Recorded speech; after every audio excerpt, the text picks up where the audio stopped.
Salve, salve, galerinha concurseira! Tudo certinho, tudo bonzinho. É isso aí. Professor Emanuel Tadeu na área para a gente começar um tema novo, que é habeas corpus. Emanuel! Habeas corpus, meu irmão. Já sei de tudo, né? Eu li o artigo 5º habeas corpus. Calma.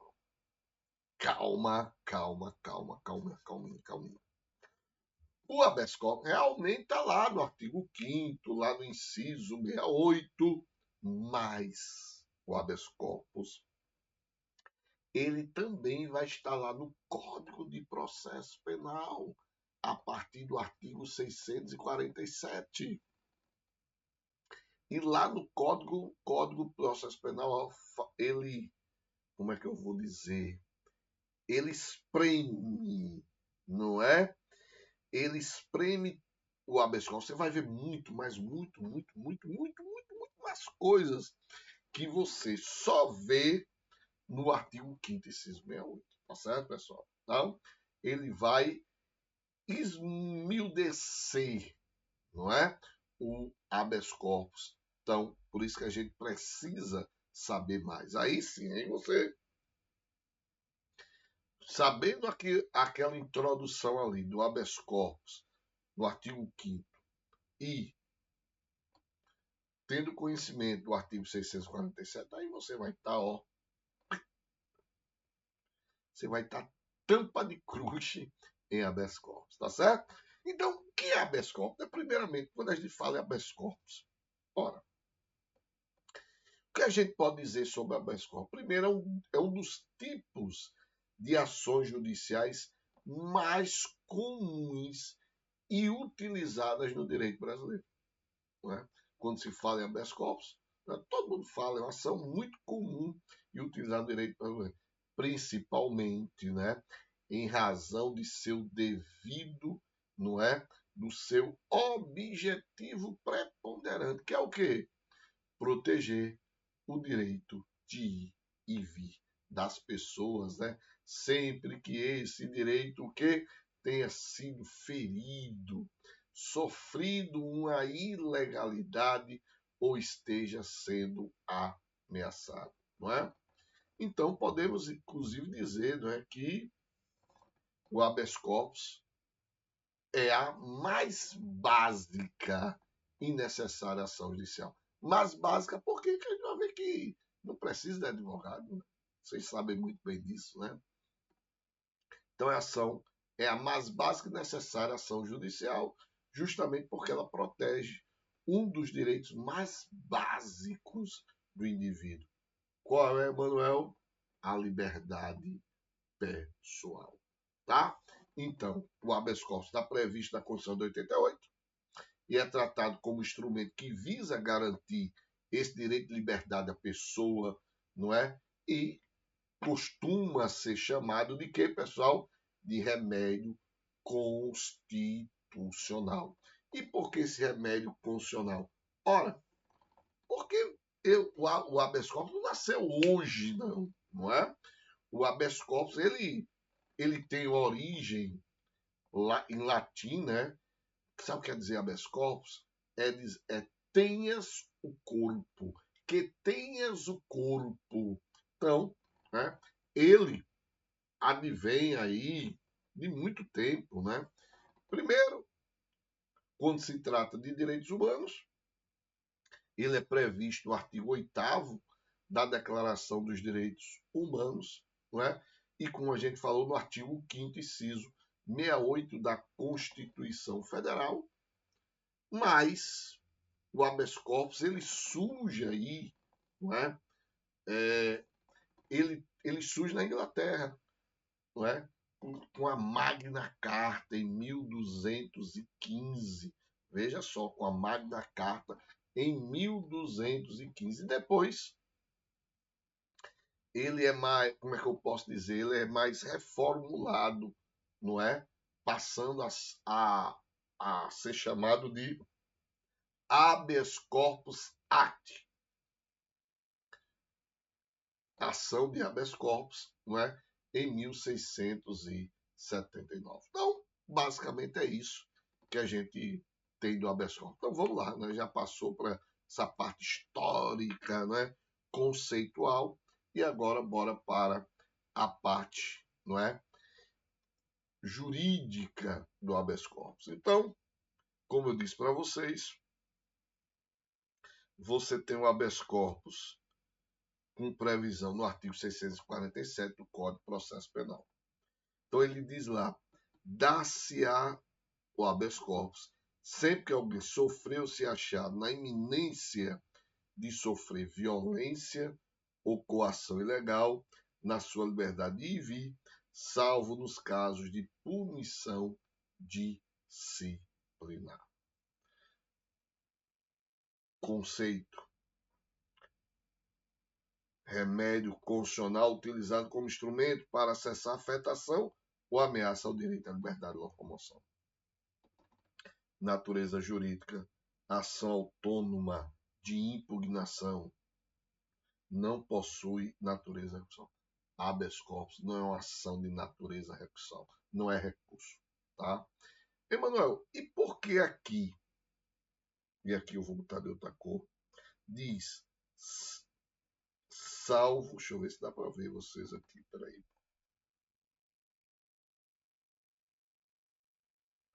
Salvo nos casos de punição disciplinar.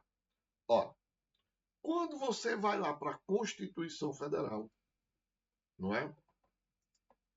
Lá no artigo que vai tratar das Forças Armadas, no artigo que vai tratar das Forças Armadas, o artigo 142 vai estar lá. Artigo 142 da Constituição Federal. Não caberá habeas corpus em relação às punições disciplinares militares. Peraí, mano, que porra é essa? Como é que pode? Porque não cabe? Porque não cabe habeas corpus contra as punições disciplinares? Vejam só. Porque na punição disciplinar não tem como avaliar o mérito. Quando eu estou impetrando o habeas corpus, o juiz vai analisar o mérito da ilegalidade. Como é que eu vou analisar o mérito de uma punição disciplinar militar? Algumas dá, não é? Mas, já, em regra, é complicado. Emanuel, me diz aí. Eu não estou falando em crimes militares, eu estou falando em punições disciplinares militares. Como assim? Você que já foi recruta. Bora lá. O cara chega atrasado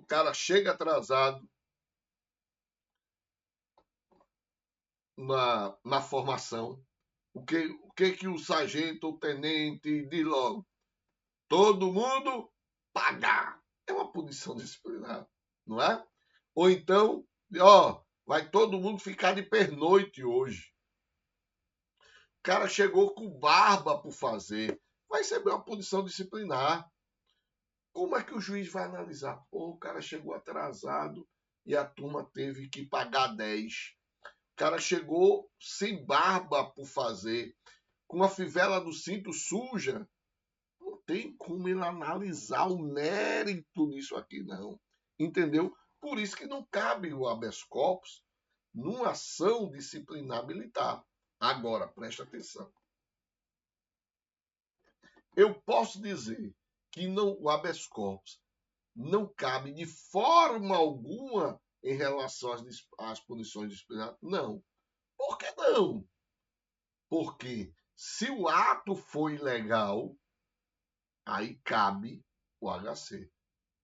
Contra a ilegalidade do ato, cabe o HC. Emanuel, me diz aí. Quem era para punir era o tenente. Quem puniu foi o sargento. O cara tá lá, não é? De pernoite. Porque quem puniu foi o sargento. Mas não era o sargento para punir. Era o tenente. Então acabou o habeas corpus aí. Entenderam aí?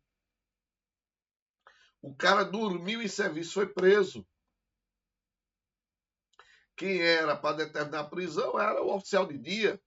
Quem determinou foi o sargenteante. O ato foi totalmente ilegal da prisão. Aí cabe o HC. Entenderam aí? Tranquilo? Então vamos lá. Emanuel, e quais são os tipos de HC? Então você aqui, no próprio conceito, você já tem uma noção. Dá-se habeas corpus sempre que alguém sofrer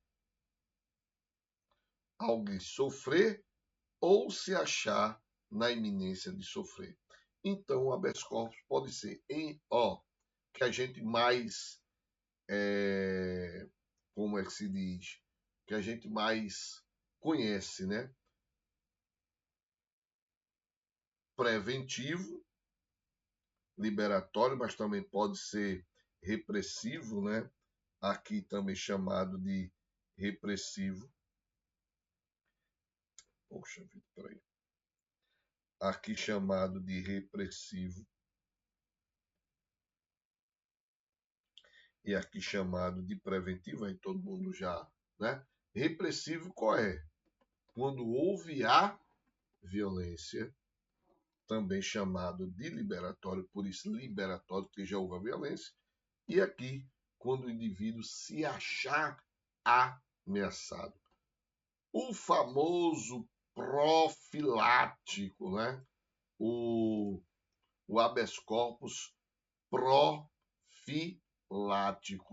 Ora, o habeas corpus profilático é aquele que a gente chama também de suspensivo, né? O profilático é também chamado de suspensivo. E você tem uma nova modalidade, não é? Agora que é chamado de trancativo. Porra, Emanuel, eu só conhecia esses dois aqui. É por isso que eu estou dizendo para vocês, não é? Essa visão aqui é da Constituição Federal, lá do artigo 5º, inciso 68. Mas o habeas corpus, não é só isso aqui, é muito mais que isso aqui, não é? É muito mais que isso aqui. Então você tem, mais uma vez, você tem liberatório, que é chamado de repressivo, ou preventivo, beleza, que você viu na Constituição Federal, e você tem o profilático, chamado de suspensivo, e o novo, chamado de trancativo. Bora para cá, não é? Nada melhor que a gente trazer para cá, não é? Trazer para cá. Então, ó, a ação de habeas corpus vem disciplinada com garantia fundamental no artigo 5º, inciso 68 da Constituição Federal, e é admissível não só quando a liberdade de locomoção já está cesseada, habeas corpus repressivo ou liberatório, mas também quando o risco é iminente, habeas corpus preventivo. Emanuel, me dá um exemplo aí de habeas corpus preventivo, meu irmão? Dou sim. Acontece muito em depoimentos da CPI, né? O cara é chamado para depor na CPI, fica com medo de ser preso, aí já solicita um habeas corpus preventivo, tá? No primeiro caso, implicará na expedição de alvará de soltura, claro, porque o cara está preso. No último caso, na concessão do famoso salvo-conduto, né? O cara tem um salvo-conduto. Fala-se habeas corpus suspensivo, ou também chamado o quê, pessoal? Profilático. A CESP adora esse termo profilático, não é? Você vai fazer prova de CESP, esse termo profilático, mas é o suspensivo. Quando o constrangimento existe, mas a prisão ainda não se concretizou, o que implica numa contra a ordem prisional.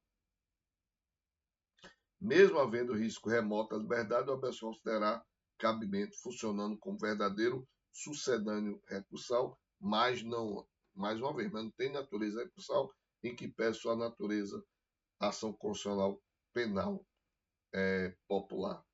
E você tem ainda o trancativo. O trancativo é de agora a pouco, né? Esse trancativo, pessoal, ele busca trancar o IP ou trancar o processo. Poxa, Manuel, como assim? Dá um exemplo. O delegado abriu inquérito contra você, mas existe já uma extinção de punibilidade. Como assim? O crime prescreveu. Mas mesmo assim o delegado está querendo continuar inquérito. Aí você entra com HC trancativo. Entenderam aí? Beleza? Houve extinção de punibilidade. Ou então o fato é atípico e o delegado e o juiz iniciou um processo, mas só que o fato é atípico. Aí você entra com HC trancativo. Beleza? Então bora lá. 647, 647A. Bora lá ver o que o 647A traz para gente. No âmbito da competência, lembrando que esse 647A, tá, foi incluído esse ano, ó, 2024, foi incluído esse ano 2024 pela lei 14.836. Então se liga que isso é coisa nova. 647A. No âmbito de sua competência jurisdicional,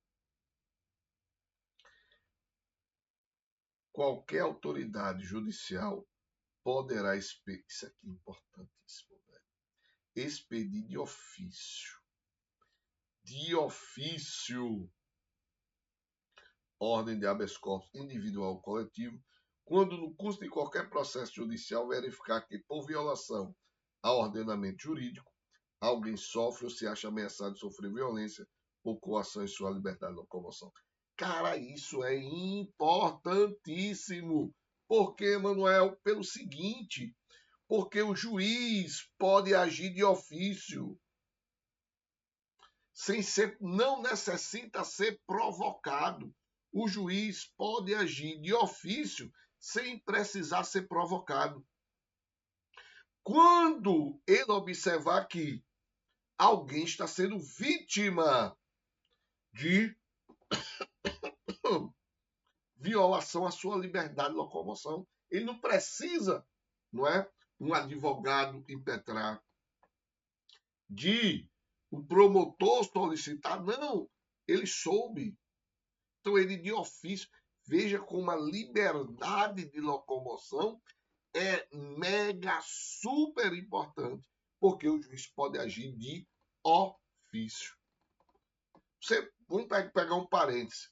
O juiz não pode decretar uma prisão temporária ou preventiva de ofício. Não pode. Mas ele pode, de ofício, determinar o HC. Muito interessante isso, né? Parágrafo único. A ordem de habeas corpus poderá ser concedida de ofício pelo juiz ou pelo tribunal em processo de competência originária ou recursal, ainda que não conhecidos a ação ou recurso em que veiculado o pedido e a cessação da coação ilegal. A coação considerar-se-á ilegal. Então, quando é que nós teremos uma coação ilegal? Quando essa coação vai ser ilegal? Quando não houver justa causa. Manuel, e o que é não houver justa causa? Ora, justa causa é falta de provas. Justa prova é falta de lastro probatório. Então, a ausência de justa causa para a prisão, para o inquérito ou para o processo pode se apresentar pela inexistência de lastro probatório. ou pela patente ilegalidade da persecução. Então, falta de provas. Quando alguém estiver preso por mais tempo que o determinado lei, coisa mais comum, infelizmente, pode-se enquadrar aquelas situações onde a pena já foi integralmente cumprida, ou ainda quando o executado já poderia gozar do livramento condicional, mas ainda continua em cárcere. Infelizmente, acontece. Quando que ordenar a coação não tiver competência para fazê-lo, não é? Então, aqui, nesse terceiro caso, o indivíduo, não vai ter competência. Ele não tem competência. O juiz não tem competência.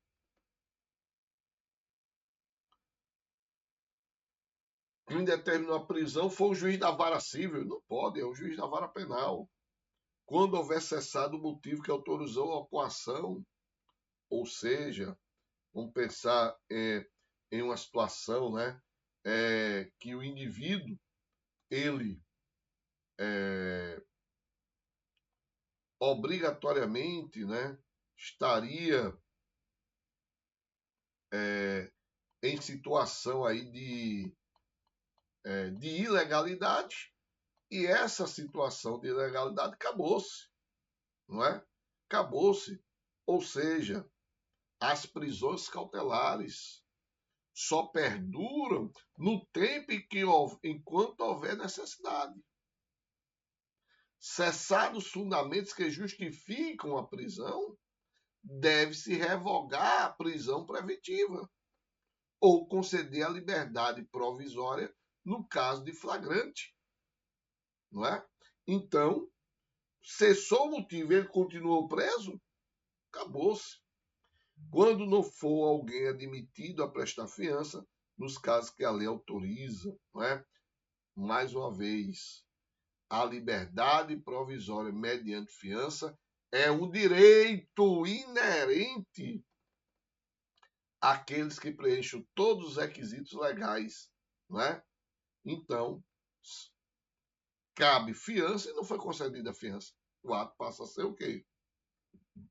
Ilegal.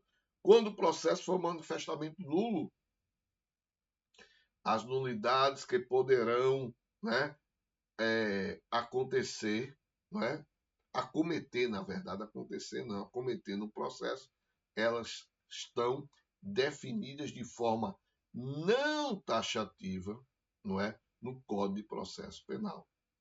Sendo evidente a nulidade, a concessão do habeas corpus irá implicar, via de regra, no refazimento dos atos, que foram acometidos pelo vício. Inciso 7, quando estiver extinta a punibilidade, Ou seja, a extinção da punibilidade implica no reconhecimento de que o Estado, por fatores objetivos estabelecidos em lei, não poderá punir o autor do fato típico, ilícito e culpável. Beleza? Tranquilo? Então, essas são as situações, de ilegalidade. 649. O juiz ou tribunal, dentro dos limites da sua jurisdição, fará passar imediatamente a ordem impetrada nos casos que tenha cabimento, seja qual for a autoridade coatora. E aqui é importante que a gente vai analisar isso, de forma mais tranquila no próximo bloco. Beleza? Então, suave na nave. Suave na nave. Fé, força e foco. Valeu.